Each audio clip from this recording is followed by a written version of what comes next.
Hello, this is Brian Hegney, Instructor of Communication at High Point University. I want to talk a little bit about adding some audio to your 2D level. And there's a couple ways we can do it. We've already added audio to our jump, let's say, or audio to our jump. So I want to point out a cool way to do some 3D work with our audio. So I have two ambient audio pieces that I want to play with. And I actually recorded them in Audition, to be honest. So let me go to my ambience session. So let me just solo this one. This is audio that I just went, what did I do?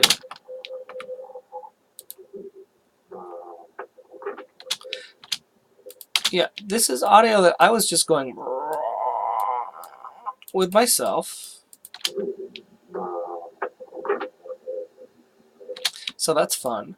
And I didn't do anything to that, but what I did was I actually generated some noise, and I'll show you how to do that in Audition. It's really cool. I'm just going to place my playhead here, and I'm going to enable track 3. And if you go to Effects, Generate, you can generate some noise. And I might call this noise 03, perhaps. 44,100 hertz stereo. Let's do 16-bit. And there's all sorts of noises. So there's brown noise. There's pink noise. White noise. And then there's gray noise. And I'm not going to get into what those are. I wanted a deeper noise, though. So I used brown, and then I said, OK. And it generates this little bit of noise here, which is exactly this noise. Okay, so I'm going to delete that. And when I put them together,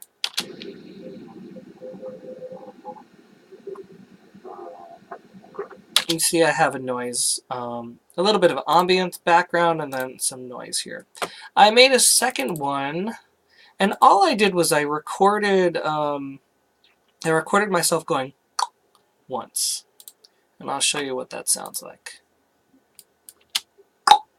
Right, so you hear it. And then what I did was I added a full reverb effect using Audition effects track.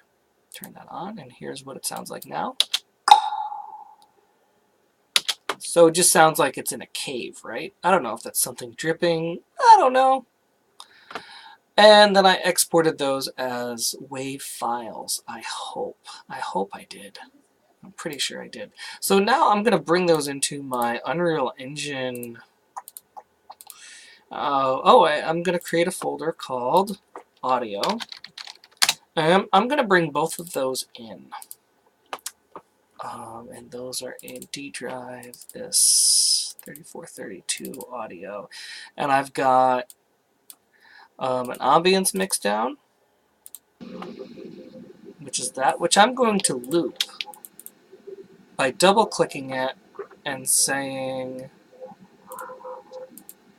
oh, there we are, sound wave loop. I'm going to click loop there.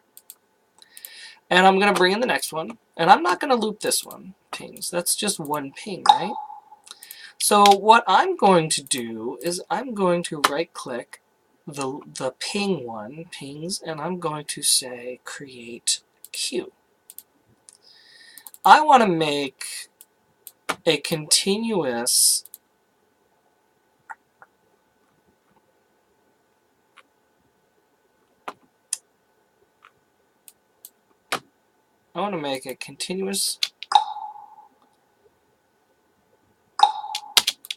looping audio, but you know what? I want to actually attenuate. No, I want to delay it, because I want to delay it here and there. And the other thing I want to do is I actually want to, let's see, I'm going to figure out how to build this because I'm not sure what I want. Okay, so what I did was I had And this will be fine. This will be fun.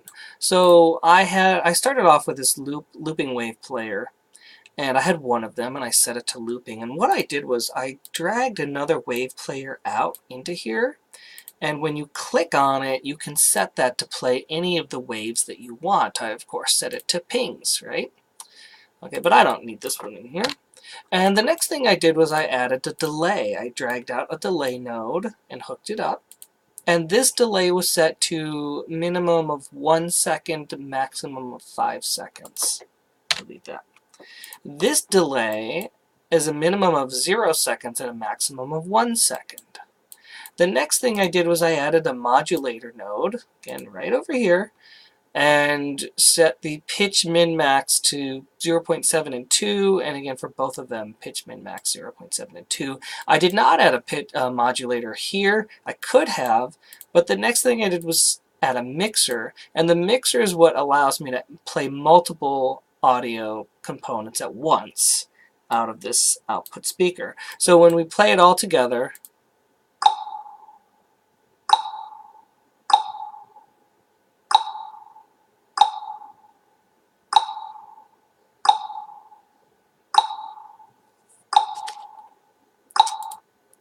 it sounds something like that, although, you know, the modulator should actually work a little bit better.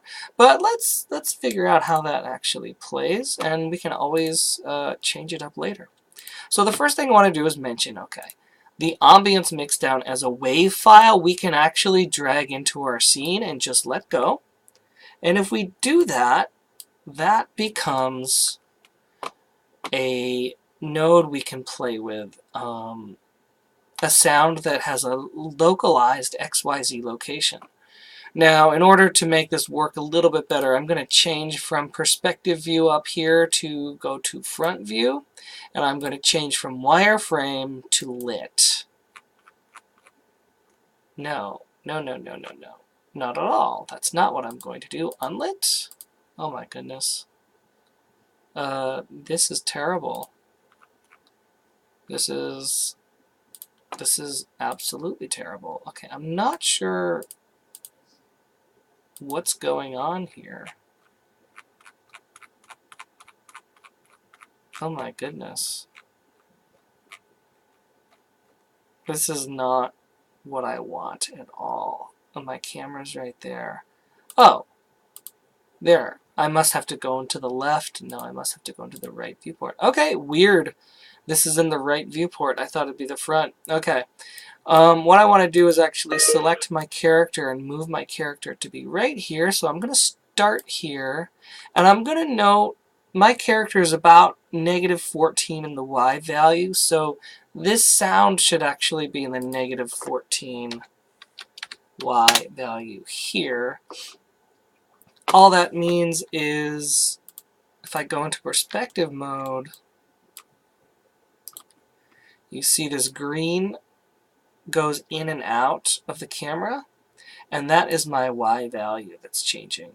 So I knew that if I dragged and dropped that ambience mixdown into my scene, it's going to set it at a really weird Y value. So I want it to be on the same Y plane as my alien character, or my player character, so that's roughly -14. And that's why I just need to make sure that happens. Okay.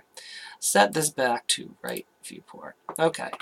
The next thing I'm going to do is override my attenuation. When I override my attenuation, it will allow me to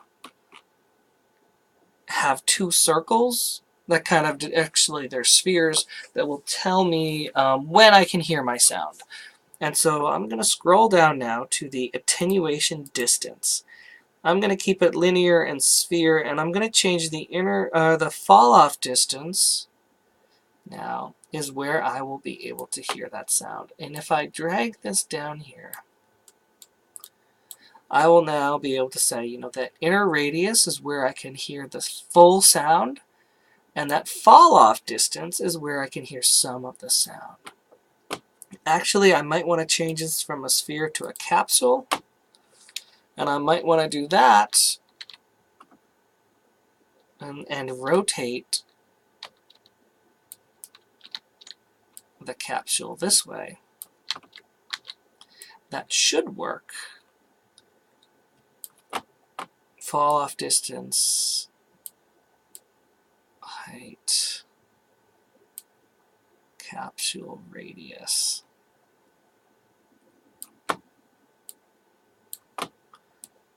There. Oh, I see. Let's, come on. So the capsule radius should be positive. There we go. There we go. Okay.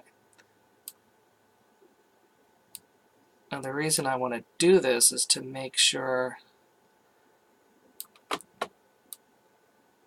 that I have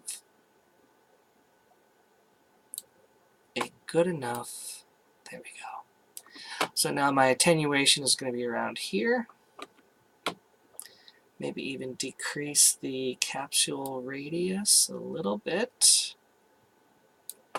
And attenuation a little bit bigger there. There. Now, if I did this right, and I'll figure it out, if, yeah, I should be right in the middle of that radius. And I'm going to play it.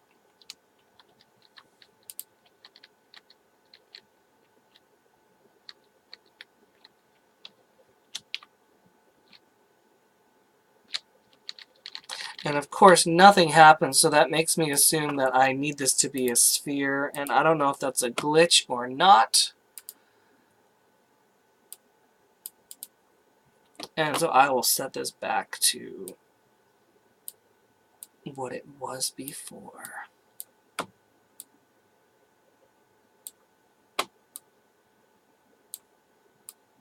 Something like that. Okay, and now I will play it.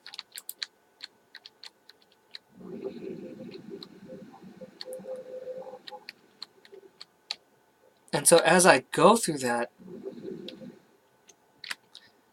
I start to hear that audio, okay? Next thing I'm going to do is I'm going to drag the pings. But that's the sound cue that I had, right? And I'm going to drag that sound cue right about here. I'm going to make sure it's set to -14 in the Y value, the Y axis. And I'm going to override attenuation. And I'm going to maybe set that inner radius a little bit larger, and that I'm going to set this to be about here because I want to actually hear it for a good bit. So I'm going to set that to like here. And the inner radius, I want to be able to hear that while I'm on all of these. All right. So if I select both of these, you can see I'm going to go through here and then into the next one. Okay. So let's go ahead and play that.